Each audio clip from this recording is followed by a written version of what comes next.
We're going to just hop back on. All right. Hey, folks. If you're finding us again, we apologize for that little interruption there. Having some connection issues on our end, but we're going to go ahead and get started. Kind of quick recap of what we did so far, and then we'll continue with the tour. Everybody, is this all working? Grant, are we on? We're live? Okay. Yep, we're live. All right. Thank you. Again, sorry about that. We're gonna proceed. So far, what we've looked at is raw components and how they come in the garage door at the back of the shop, and leave to go out and have different processes finished. So our milk van will make that circuit, drops off parts such as frames, chassis, powder-coated parts, etc. Engines and other parts also, tires come in the same way. Over here, we'll move right on to the engine bench. This is where engines that are stored down at our fabrication shop or on a short-term basis right here are prepped for final assembly. So there is some work we do on these motors, installing some sensors, battery ground straps, etc. That happens here. We drain oil here, put our own oil in, etc. So that's a pre-assembly, what we call a pre-assembly, and there are many of them. And before it goes to the final assembly on the build stand and is turned into a motorcycle. So quick look at some other components we've got here. We've got handlebars made by us, front forks for 250 and 450, Softail 250 chassis. And we'll keep moving over this way. We've got some more, we got brake lines made by Spiegler. These are made over in Ohio, specifically for us. We have some more pre-assemblies here. We'll talk a little bit more about pre-assemblies right over here. This is where all the pre-assemblies, or many of the pre-assemblies take place. A good example of a pre-assembly we have ready for you here. This is a cool piece. This is the 450 front brake assembly. So what you see here is the brake carrier plate, which will hold the caliper in the correct position to the rotor, and then this is the axle actually right here, the front wheel. And this caliper will then grip the rotor to actuate the brakes. Also on here, we have the speedometer sensor. So this actually reads off of the brake rotor as well. And it's a little hall sensor that goes up to your speedometer. We're really pleased with these, our Brembo brakes, front and back on the 250. This is a double piston caliper. Beautiful, beautiful piece of kit. Also, the master cylinder, also a Brembo item, and another bit that really shows off well on the 450.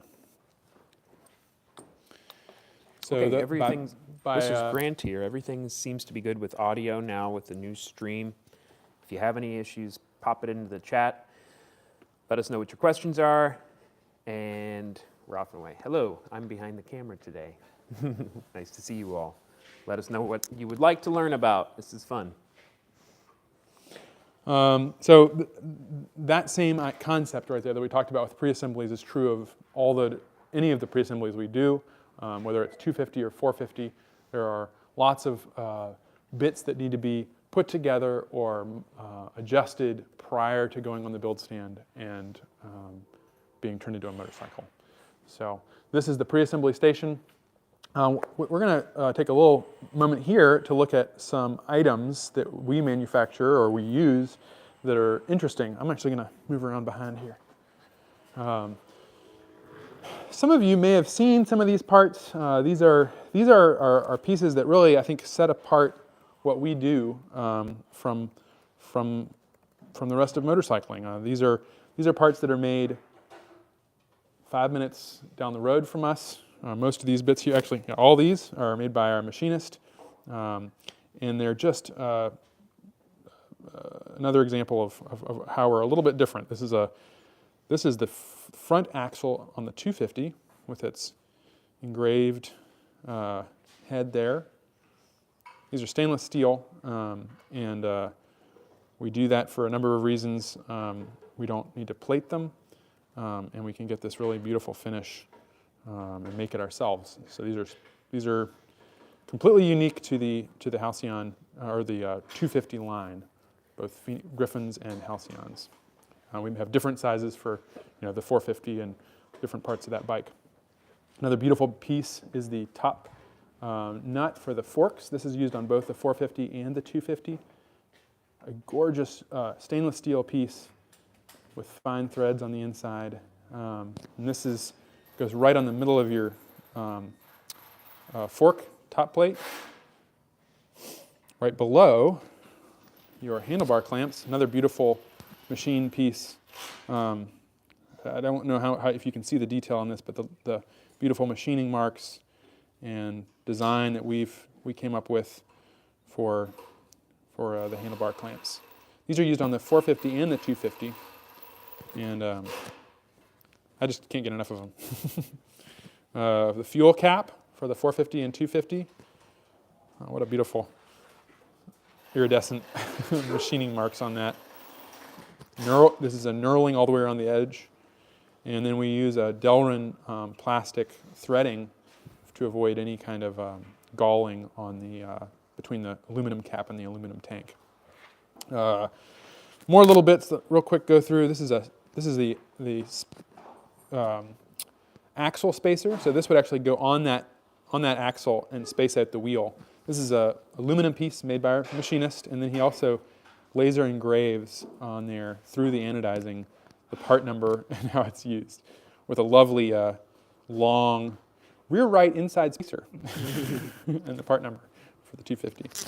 A couple more bits. This is the oil cap on the 450 with, again, engraved Janus motorcycles with the oil weight and type on there. More Delrin. We have a Delrin. This is the dipstick with the high and low marks. More beautiful machine pieces.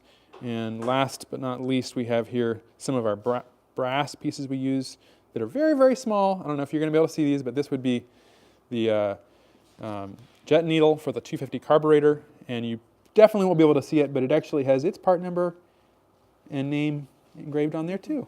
Maybe see it? With some ornamental little lines that show that it's a Janus part, nobody else's. Atomizers and other little brass pieces that all go into the carburetor. And then, before we do this, we got a couple questions. Oh yeah, let's do some questions. We have hello from England from Papa. That's not a question, but hello. But he does ask if we're still based in Goshen. We are. And Jeff Karen, I believe it's probably Jeff, says the thoughtfulness that goes into these motorcycles is what sets you apart. The engagement with the owners after the sale is fantastic. I can sit and stare at my 250 for hours. Thank you, Jeff. Patty says, will you be making the engine guard / crash bar for the 450? That's a good question. Should we have Charlie talk about that one real quick? I don't know what the answer to that is. Well, yes. Yes, we will. Yes. And Charlie's working on a prototype right now. Talk a little bit about the proto. Yeah, it's done. It's ready to go out for powder tomorrow, but just like we did on the Milwaukee bike. So if you look at photos of the Milwaukee bike that we did, I think we have them on Facebook, and we did a YouTube video with them too, didn't we? Yeah. They had the highway bars on there. Probably not the final version, but we've done a couple of those now for them, so we're thinking about it. Yeah, definitely something on the radar soon. And that's a fairly quick turnaround piece compared to some of the pillion seat and other things that we're working on. So, yeah. Great.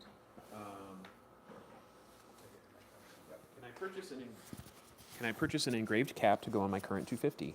Yes. Yes. Call us.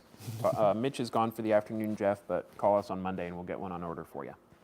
And for anybody else, the fuel cap is a great place. We offer some custom, not custom, but like unique, different fuel cap engravings with the Janus logo, but we also offer, you can have your own logo, whatever it is. You want your military insignia, your family crest, whatever it is, you can have engraved on the fuel cap. That's a nice place to personalize the bike. At the end of the year, it's a great time to put your company logo on your bike, and then you can write it off. So write it off into the sunset and write it off on your tax return. And if you have a bike that doesn't have a fuel cap that's engraved, you can always get one engraved as well. And wintertime's a great time to do that because you just cork your fuel tank and send us it, we ask folks to mark 12 o'clock with a Sharpie on their fuel cap, and they can, that helps us register to make sure that the logo gets on in the right spot. We're happy to help. So it's a wonderful way to do that. Great. Any more questions? Nope, not right now. It's awesome.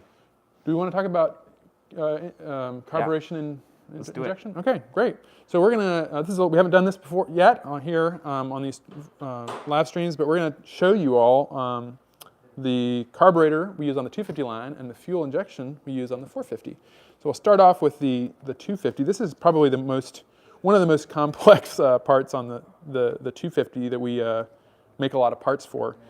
This is the carburetor, which, to state it very simply, it mixes the fuel and air that combust in the engine, in the combustion chamber. So your fuel heads in right here, goes down into the float ball, and gets mixed through a variety of little orifices and metered by different needles and other things, slides, and it provides the right mixture of fuel and air, which for it to run, and then we have to ensure that it not only runs, but that it meets EPA and California ARB emission standards so that it's not polluting. And we're happy to say that our bikes, they pass emissions without even having a catalyst, although we include one to ensure that the longevity, they last a long time. But they're very, very, very clean burning, very efficient. The big thing with a carburetor is that it's doing this all mechanically. It doesn't know what the carburetor doesn't know what the oxygen level in the air is. It's just taking a volume of air and fuel that's passing through there, and it's mixing a given amount of fuel with that. And it's all doing it mechanically. So when you want to adjust this, you either adjust a screw, or you have to machine the part to be different, to have a larger aperture or a smaller one, or in some cases you can buy aftermarket parts as well. But this is a completely mechanical process, and it's really beautiful in its simplicity and in what it's able to accomplish. It's an ancient technology, not ancient, it's a very old technology from the beginning of internal combustion. On the other hand, with the 450, we really wanted something that was easier to start up and run, and also easier to get through emissions testing. So this is the fuel injection on the 450. So what you're going to see here is, let's ignore this little bypass valve, but this is the throttle body. So over here, just like on your, I'm going to hold up both these. On this side is the throttle. So when you pull a cable, it adjusts your accelerator pump, and you will actually pull up on this cable here, which adjusts your throttle slide. On this guy right here, uses a little different system, but it does exactly the same. A cable will pull on here, and it will open up a butterfly valve that allows more air in. But instead of metering fuel based on a vacuum through a venturi, like on a carburetor, this has a fuel injector, which is this little guy right here. And that injector opens and closes thousands of times a second, in some cases, depending on how much fuel it wants to add. But it will digitally, based on the ECU and a map, it will add fuel, the appropriate amount of fuel. And it does know, it has an O2 sensor that it reads, so it knows what the oxygen level is. So like on a carburetor, if you're going to be riding at, higher elevations for a long time, often it gets really rich because it doesn't know that there isn't as much air in all that, or oxygen in all that air that's going in. Whereas on a fuel injection system, it's going to say, hey, this is I'm starved for oxygen here, so I'm going to back off on the fuel for this. So elevation change isn't as big of a deal. It also knows that during the first couple of minutes of operation that it's going to need to enrich the fuel, just like a choke would, but it does it automatically. So a little different. It's less and more complex in a different way. So it's just a different way of approaching fuel metering for an engine. anybody has any questions on that, No, actually. then I've done a perfect job explaining it. King Arthur Pendragon Uther Pendragon? says, yep, glad to see you have a cable-operated throttle body, ride-by-wire. Keep on keeping it simple. Yeah. So what he's saying is a lot of times these are ride-by-wire. It's actually the connection between your hand and the throttle body is also digital, whereas this one is a mechanical connection. So you're feeling the spring weight of that butterfly valve. So it's just a different way of doing it. Great. Okay, well, there's we talked about that. Why don't we go over and look at the paint area? We have some neat colors and combinations that Kelly's working on today. Oh yeah, nice display right here under the light. Okay, sounds good. So it's pretty bright. Yeah, customers are getting wild. Actually, I think, is this one, Kelly, one that they left the colors some level to us? Yep, that's right. So they told us to they picked the primary color, being the yellow, but they told us to pick their pinstripe. And so we did a kind of vote. Couldn't be black or white. Couldn't be black or white, but we went around the shop and took some votes, and we decided on a double, what is this, teal? It's a really cool color. This is going to be a Really cool. electric bike. We've done navy blue on yellow before, and that was one of our most popular social media photos of all time. I don't know what. Yeah, really. Ukrainian Yeah. bike, yeah. Yep. So some neat contrast. But anyway, this is a good example. This is what Kelly does here is she's laying down pinstripe not only on fenders but on any part of the bike that you see like a line or a logo on there, the Janus logo or the feather logo on the 450, the Halcyon logo on your airbox. That's hand painted pinstripe. So she's using traditional sign painter's enamel paint and then using stencils to lay these down and create what in most other bikes is a decal. We can go. We've got a nice lineup of tools over there, Jordan. If you Oh, want yeah. to scope out the. So normally our color palette is a little more muted than today, but we're really Yeah. we're really rocking the bright colors. And this is Kelly's workstation, her desk, and it's got a nice layout of the paints she's using. This is a fixture that Kelly uses to hold. This is for 450 tanks. 450 tanks. And I love this desk. Look at this. And many of the tools that she uses, your beautiful little squirrel hair pinstripers brushes and cleanup tools. There's a lot of time and, what would you say, process creation that has gone into being able to do this. For a production vehicle, being able to hand paint every single one to the customer's request. So like on this bike here, it has that teal pinstripe in the same color, but often if people will get a pinstripe with two different colors, and the complexity of that, laying those two down simultaneously, really adds a whole different level to building them. Got a couple questions. Now that 1,000 are produced in the 250, what's the most popular combo paint and least popular combo paint? The least popular combo paint is one that hasn't been done yet. We still have combinations. Yeah, this is probably pretty rare. Yeah, we still have combinations even of our standard colors that we have not done yet. The most popular would be probably olive drab and cream, primary and pin. Or cream. Cream and gold or black. Olive drab and cream bikes are our most popular primary color. The cream had a 2-year head start on the olive drab, and I think the olive drab is maybe neck and neck or overtook it pretty recently. Jeff says the painting is as good as the Sistine Chapel. Thank you, Jeff. Very nice. That's awesome. Jorge, morning all, anxiously awaiting my 450. You think I could get a live peek at 105? Yeah, we'll see if we can find 105? it. It's probably on. It's all done in the middle. Yeah, it's in the probably middle. rolling. So yeah, we'll get you a peek here in a couple minutes, Jorge. Hang on. I love that double red pinstripe on there. We've had a couple of those move through. We had one leave yesterday. Yep. double red with a silver pinstripe or a silver feather. That was very cool. Joe Merkler asks, your bikes are awesome, but do you ever have plans for larger displacement, Richard? Do we have plans for a larger displacement? Yeah. We certainly haven't ruled that out. What we're more interested in doing is preserving our mission of a lightweight, appropriately powered bike.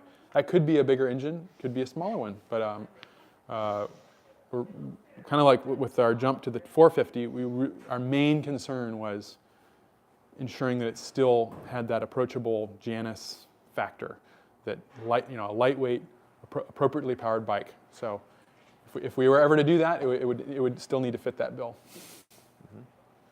No immediate plans. Yep.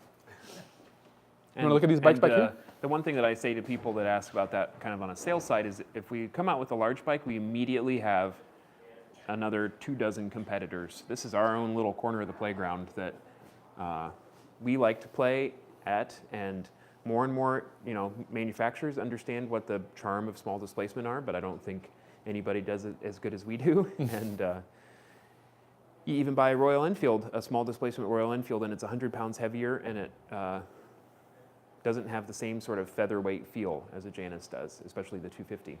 The 450 is a more kind of middleweight, all around. If you scratched the 450 off and did a blind taste test with everybody, I think a lot of people would guess it was a 650, just because of its get up and go. So was the power to weight ratio is about the same as Sportster, I think we discovered. Yeah. Which people like Sportsters and don't, but I was going to say one thing about that. The idea, kind of expanding on everything we've just said, that what we're really trying to do is create what no one else does, which is a lightweight, small displacement bike that isn't a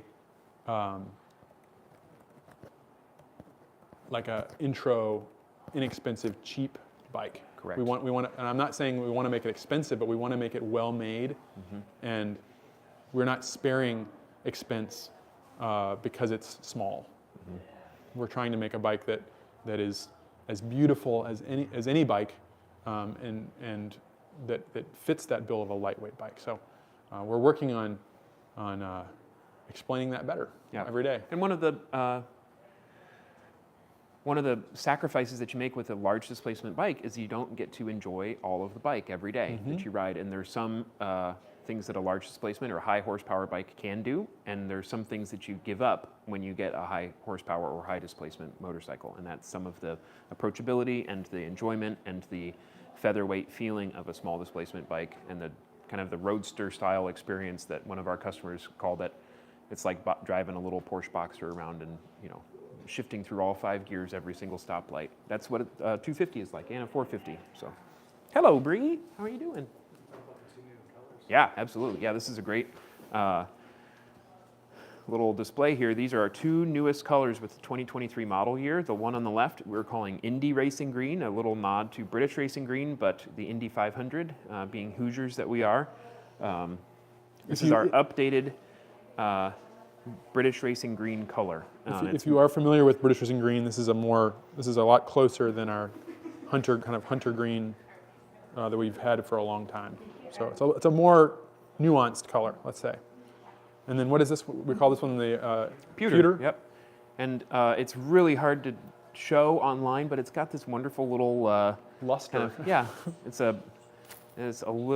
kind of a satin finish, but it's got a little luster to it that's different than our satin or a more of a matte finish. Yeah, it's got a little more depth, and it's really sharp. So this one is also the pewter, and that Griffin over there is also pewter, and those are all screaming. Those look really cool.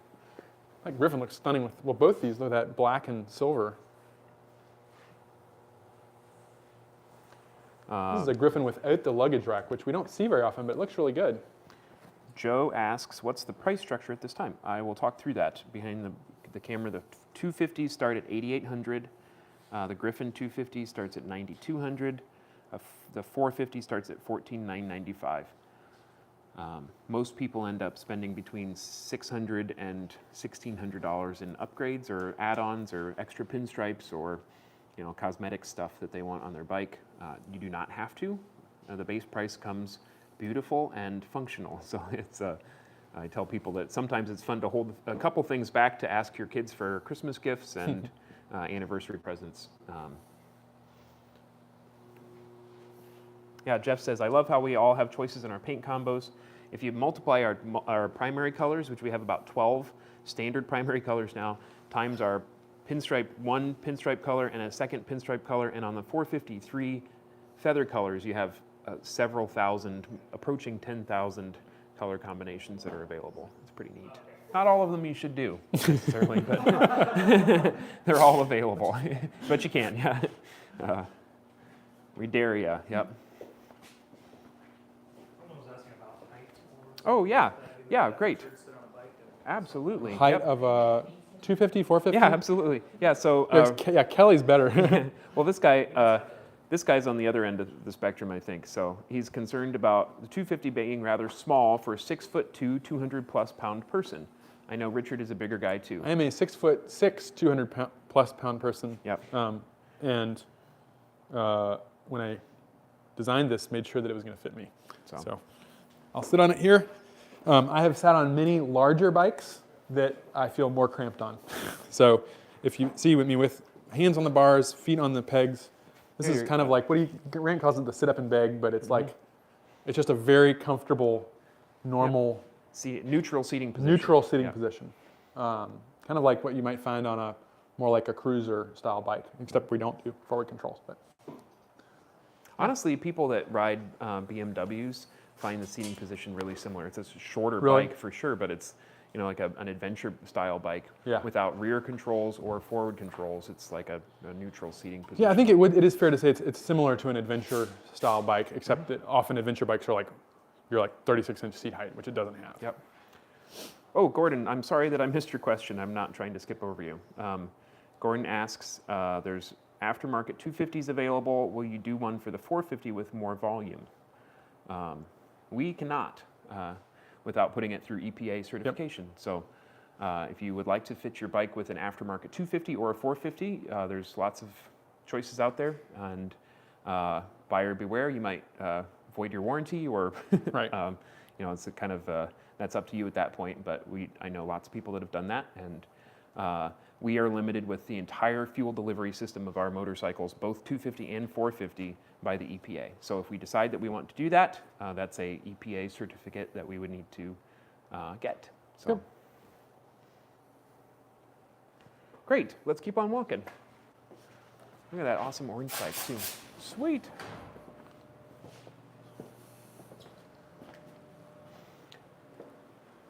Take a quick peek around the corner here. This is where we store exhausts. What you're seeing here on the bottom row, or on this side at least, would be 450 exhausts, and up here 250 exhausts. Now, what you're seeing here is the two different finishes we offer. Polished over here, and then this is the brushed finish, which is really a nice kind of a matte finish, which I always like. But the polish is definitely much flashier, and as the bike breaks in and you get the heat color transfer on both these, it really makes a neat transition from purple down to kind of straw gold. This is what they look like up here when they come in raw, before they're polished or brushed. So you see the beautiful TIG welded marks. These are all stainless steel, and the little bulge right here, this is the catalyst, which is in both the 450 and 250 exhausts. And what is a catalyst made out of? Catalyst is made of precious metals like platinum, rhodium, all kinds of noble substances that will burn off any unburnt hydrocarbons that get through the combustion process. So it cleans up the emissions. We use a kind of a spiral wrapped corrugated system for our catalyst, and it has almost no resistance. So a lot of people ask, is that going to cause my bike to slow down? It really isn't. It's a very free-flowing exhaust system. So yeah. If we keep walking back here, just take a peek right now, we'll walk around the other side. This is the wheel building station. This is where Brent not only trues, in some cases building wheels from scratch, but he installs the rim strip, brake rotors, sprockets, and your tube and tire before it goes out, or before it goes on a bike. At this point, we'll walk over and see the final assembly process. Today, being Friday, we work on a 4-10s schedule with the production team. So, that means some folks work 10-hour days, 4 days a week. And so some of our assembly team is out. So that's why you're not seeing some 250s being built. We're building them all, but it also makes it nice Fridays to do a virtual tour because it's kind of quiet. No more impact drivers. So the way this is laid out, this room in here with the awesome skylights was our first shop. This is where Janus started. These were walled off. We had that garage door to get in. And we had a loft up here with our offices up here, building bikes downstairs. And obviously since then we've expanded to the whole building, so we don't need to do that. But this is still the heartbeat of Janus, where the bikes get final assembled. On this side, we have 250 build stands. So what we're looking at here is a Halcyon 250, which is about 90% complete. It looks like it's just waiting on the exhaust. Pretty much just the exhaust at this point before it comes off the stand. Or actually, the exhaust will go on right after it comes off the stand. We have another Halcyon 250. Great example of the same bike, but this bike is about 5% done. It's just got the frame and forks on here. And it will be wrapped up next week. Kyle is our main 250 builder, assisted by Jonah.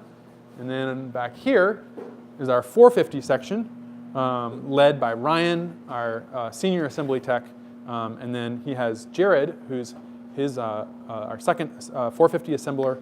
Jared's working on this bike. We told you we had some wild colors. Here you go. This is our Orange Crush Halcyon 450. This bike is waiting on wheels. Obviously, I think looks like we're mid working on the electrical harness right here. Ryan, what installing. number is that? What bike number do you know? 122, I think. This is number 122, Yep. if you're asking. This time last year, we were announcing bike number 1. This week last year, bike number 450 number 1 left the shop. So, Well, there you go. yep, it's pretty cool. It's been a big year. Yep. Let's see what else Gordon we can talk asks, about. will we be building a Griffin 450 in the future? Yeah, we hope to launch more 450 models. As I've said before, we have an EPA certificate for a Halcyon 450, Griffin 450, and Phoenix 450. That doesn't mean we'll come out with them right away, but that's something we're excited about. We're not hiding one behind a curtain anymore. No, we're not hiding anything right now. They're not ready. Yeah. Don't Not wait. even close, yeah. We've got plenty Get a to do. 450 Halcyon. Yeah. Or a 250 Griffin, yeah. Or a 250.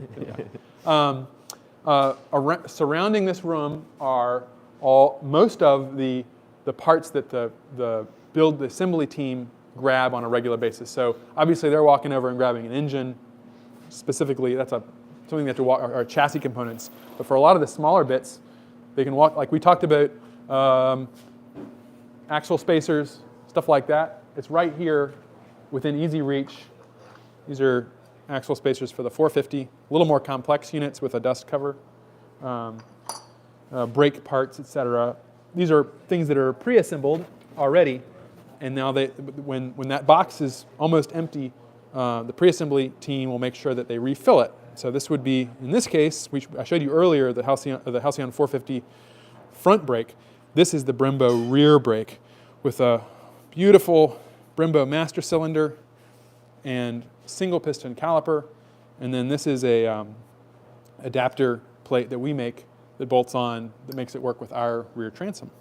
But again, the axle actually, it rides on the axle right there. And this slot allows for chain tension adjustment. So wiring harness, this is a kind of fun piece to take a quick look at. This is the 450's nervous system right here. ECU, your fuse panel, more fuses, turn indicator relays. It's all, this can all be pre-assembled and then dropped into the frame, and then you connect all the wires, make sure everything is tied up properly, and it's ready to go. Same thing with the 250. Does the 450 Halcyon come with a pillion seat? Yes, it does. We are in the final stages of completing that. It's actually out at powder right now, the final prototype. Charlie? Final prototype of the 450? Yeah, we can really let Charlie talk about Yeah. the pillion. Yeah, man, we should have had it in a while ago, but I heard that it hasn't even been sandblasted yet. Yeah, so the version 3.0 of the pillion seat is done, the prototype.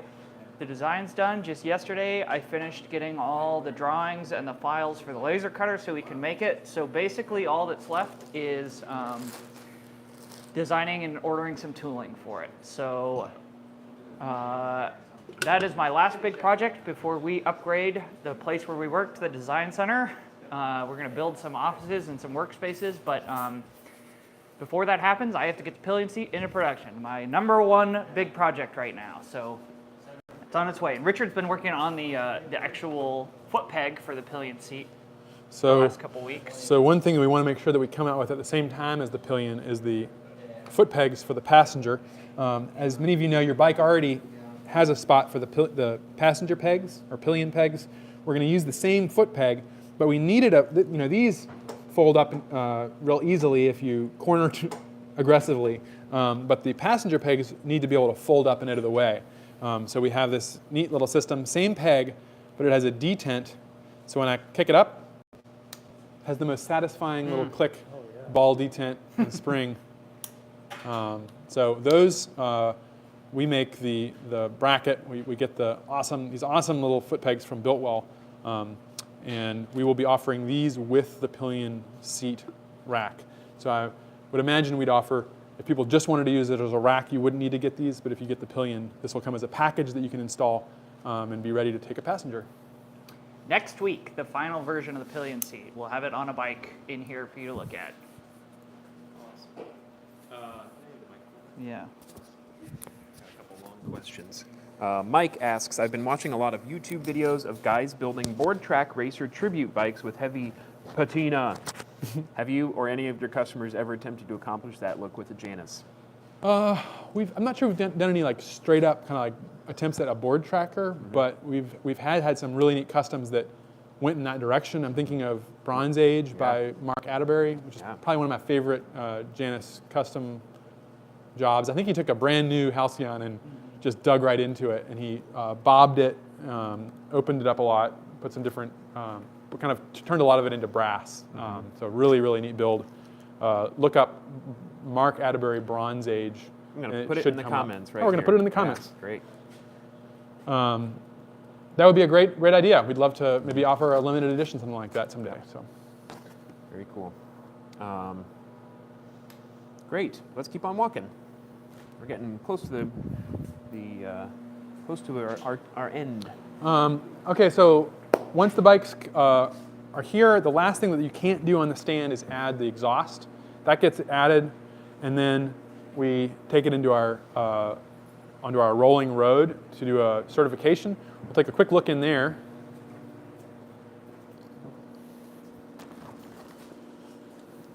This is a really good example of how Janus is not like other large manufacturers. We call this the dirty bathroom. It's actually, it used to be a bathroom. This is the old furnace room for the dry cleaner that we work in. And this is where we certify all 250 and 450 bikes. What that means is this is our own version of a rolling road. So this is what you're seeing down here is a trailer wheel with plate steel bolted onto it to add vibration. We can run the bike up to speed, shift through all the gears. We can get some good simulation of road vibration and see if anything's rattling, make sure that the transmission's functioning properly. There's a whole sequence that we go through with that.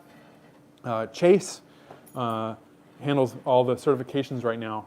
The 450 does not need any calibration before leaving. That fuel injection system sets itself once we actually load the software onto the bike. The 250, however, when we put it up here, we go through that same certification process, but then we actually use our 5-gas analyzer, which is this little handheld unit from Bridge Analyzers. This is it's called a 5-gas analyzer, and it measures 5 different gases: oxygen, carbon monoxide, hydrocarbon, and what is the other? I'm trying to remember the other on here. But those are all the emissions that are controlled by EPA. And so we calibrate our fuel-air mixture manually on the 250 with a little screw on the carburetor, and there's a sequence to that. And if you're interested at all in this process, we've actually done a neat interview, or Bridge actually interviewed me on how we use the analyzer. Bridge is a great little company located in Ohio. If you're not familiar with them, they're a interesting company, and we got connected with them because they had some experience working on performance tuning for Ducatis. And their owner was able to really walk us through how we could start adapting this to our uses. So this is a great example of how a small company like Janus is able to prep itself to go through the whole process of emissions compliance without spinning an arm and a leg. Joe Merkler asks, what are the horsepower ratings of the 2 bikes? And somebody else has a question that I won't just ask. Okay. So. The question was about horsepower. The 250 is a total of 14 awesome horsepowers, and the 450 is about 30 horsepowers. And they're torquey little singles, so I think both of them are almost square in their torque to horsepower. Great little motors. What was the other part of that question? Horsepower? Of both bikes. Of both bikes. Yeah. We answered it. Great. You got the question right. Deceptively, those numbers are deceptive because even on the 14 horsepower 250, we hear continually that the way that it's used, double lane roads, it's basically being used in the same way that many much larger bikes are used, and it does the same thing. It's really neat. Great. Any more Let's keep on questions? moving. Let's keep moving. Yep. So at this point, the bike is rolled off of the rolling road out here into the main room, and it will proceed to kind of finishing out here. So this is our creatively named middle room. Stop right here. Jorge, here you are, man. Oh, there he is, You've got 105. Really good taste, my guy. That is very cool. That looks like a tuxedo. White with black and silver double pinstripe, silver feather. Get up on that tank. Man, that is so cool.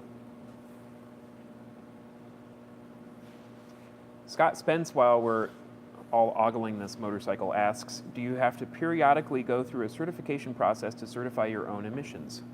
We are in that right now, actually. We have a 250, because it's been 5 years since our 250 EPA certificate was issued.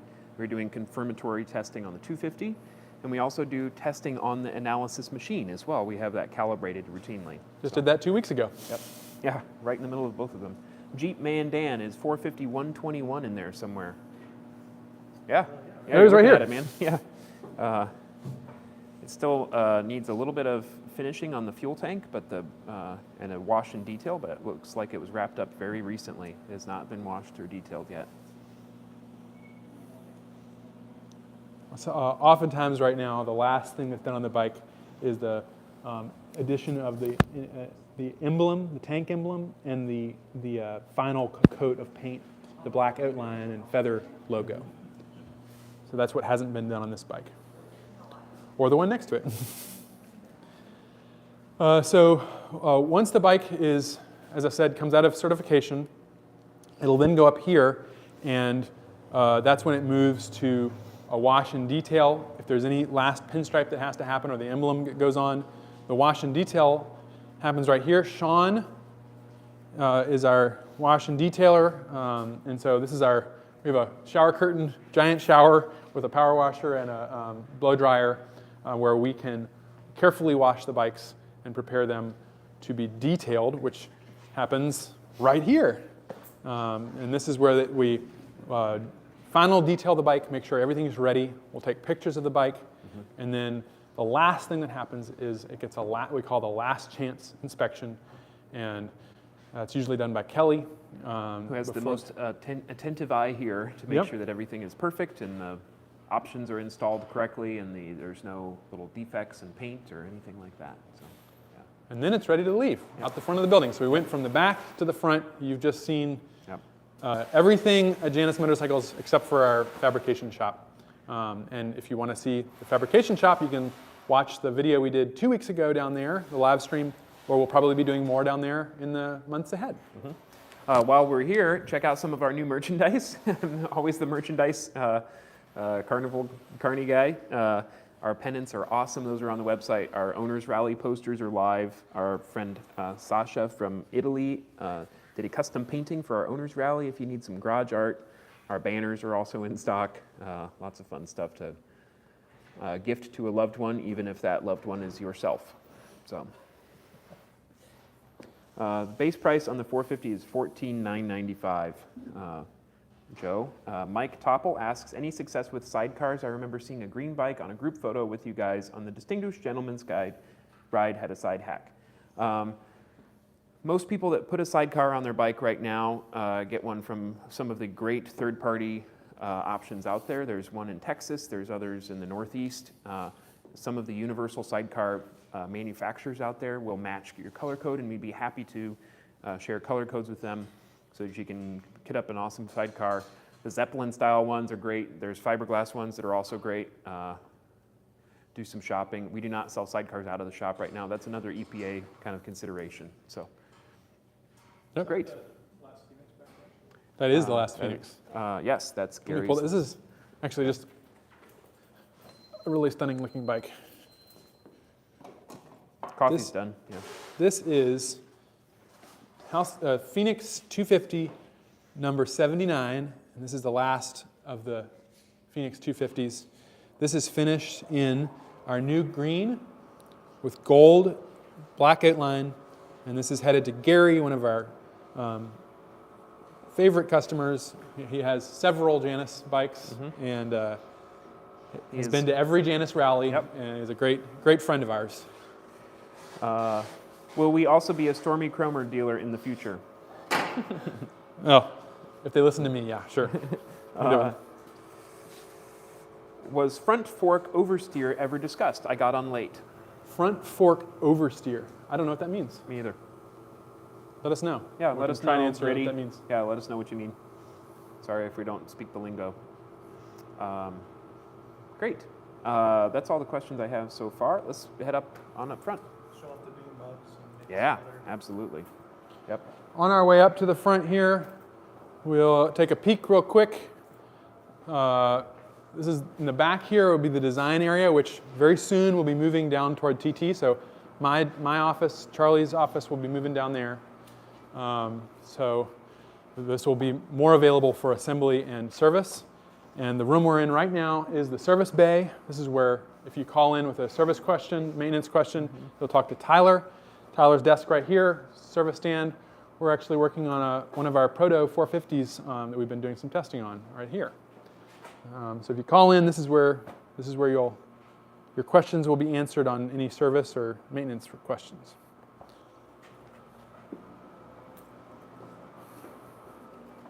You can see here, this is every bike that is ready to leave. So those are, every motorcycle has a clipboard that follows it around the shop. As you can imagine, with thousands of different combinations, there's a lot of information that needs to follow a motorcycle around as well. So that's the ground zero for all of that information. All of those have been last chanced and ready to leave the shop. So that's what Kelly's working on right now.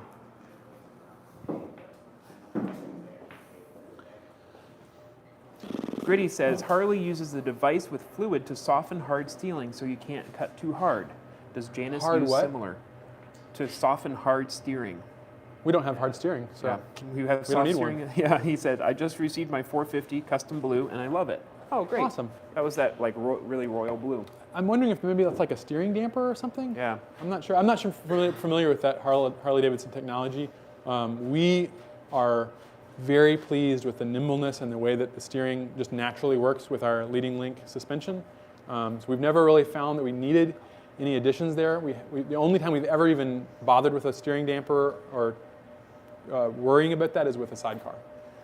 Jeff asks, how are we going to paint the pedestrian splitter when the numbers go over 1,000? It'll be easier with 1,000 than it is 2,000 because 1, thankfully, is a very thin number. So we'll just do it carefully. We'll get rid of the dash. Yeah. I'm a little bit more worried, but also excited to get to 2,000. That'll be tougher. Maybe we'll have to make a longer motorcycle. Yeah, right. Yeah, Andy says, agree with Dan, a Janus branded Stormy Chromer hat would be cool. Yeah, if you guys got any contacts there, let us know. So that would be neat. This 924 sitting right in front of Mitch here, that is our Christmas bike, and it is for sale. We've learned over the years that this is the time of year that it's great to have inventory on the floor and great to have folks' bikes available for purchase right away, and that all of our inventory immediately vanishes come the first warm day in February or March. So if you have your eye on a 250 or a 450, actually, we have one 450 in inventory. Now is the time to get it. Because come March, the lead time fills up immediately and you have to wait longer for your bike and shipping takes longer.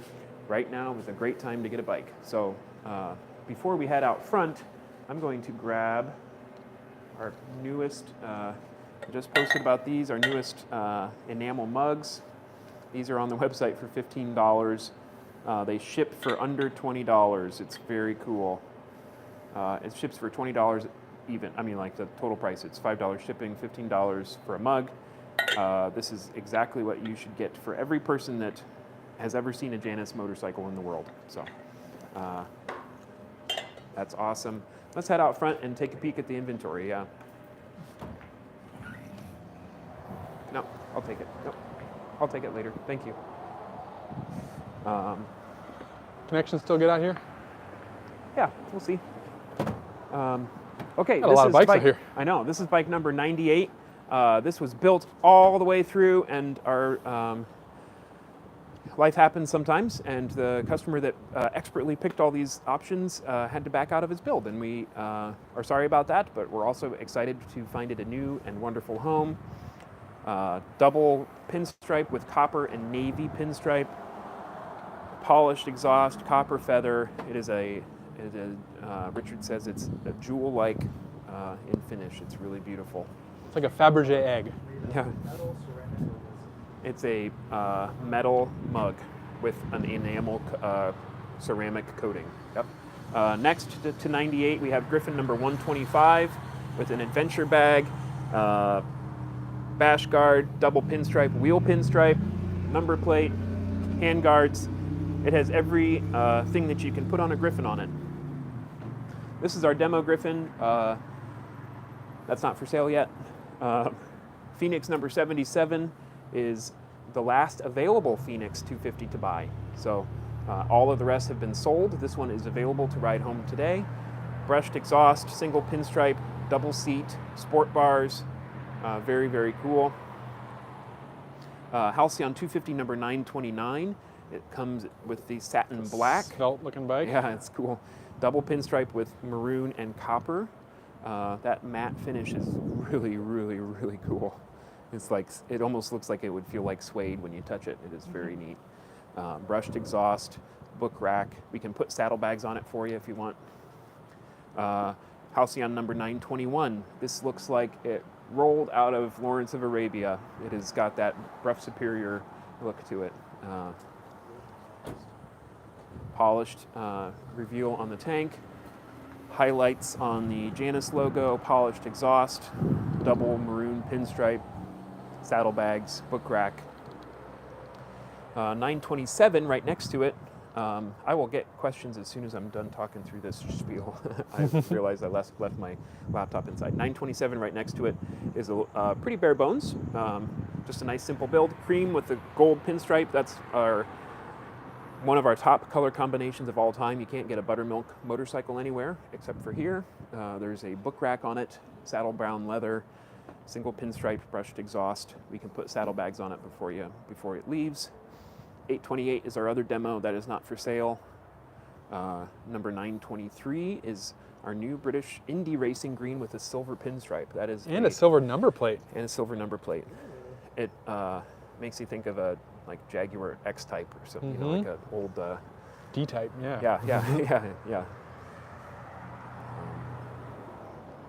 Saddle brown leather, and the last inventory we have out front here matches those that beautiful Griffin we saw back in the back of the shop. Number 919 pewter with black and silver pinstripe, silver outline, eyelet bolts, brushed exhaust, and black saddlebags. Very, very cool. You want to go Christmas shopping? Come on down to Janus Motorcycles. There's a lot of beautiful bikes here. None of these will be here come March. I guarantee it happens every year. We are out of bikes to ride away immediately. I'm going to run in and get my laptop. We'll address any questions and we'll bid thee farewell for the week.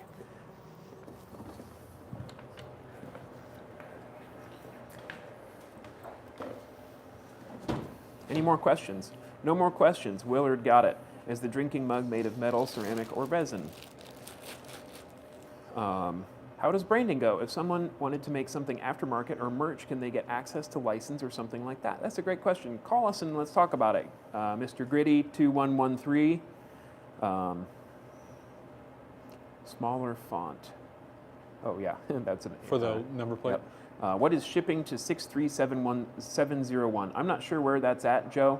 Our flat rate U.S. shipping is $900, and that is anywhere in the country. If it's regional, which would be a day trip for us, we will give you a mileage rate, and it's $1 a mile round trip. So, folks that are like in north suburbs of Chicago can get us shipped for $450 or so. So it's a significant savings if you're regional.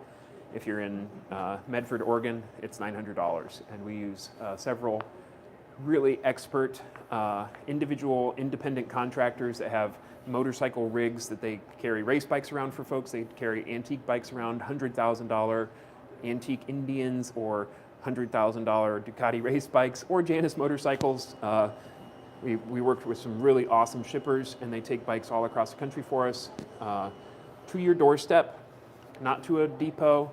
It's not in a flatbed trailer. It's not on a giant semi. It's in an individual's rig, and it feels a lot safer that way, and they know how to take good care of bikes. So that's how we ship it to you 99.9% of the time. We love it when customers come and pick up a bike here because you get to meet everybody, you get to see the actual physical version of the shop and shake our hands and buy a mug if you want, but more importantly, just to make a connection with us. And that's really the best feeling for us. It puts a lot of pride in the builders' hearts to see the people that ride their bikes home. It's part of the experience. It's part of the experience. This is this is the mecca of Janus motorcycles, and it's like going to church sometimes. So we're really appreciative of everybody, and thank you for joining us. Thanks for hanging through our technical difficulties at the beginning. We will have another live stream before the holidays. Stay tuned. We will probably be at Turtle Top, our fabrication shop, for that one. And anything on mission? I would just say that we really love the questions and the discussion. If you'd like to see different things, we want this to be something that you can come back and watch again. We don't want it to be just the same every single time. So please let us know, and we will do our best to answer your questions and show you what you're curious about. Great. Thanks a lot. Thank you guys very much. Yep. If I missed any questions, I'll try and get to them in the comments. I appreciate you guys.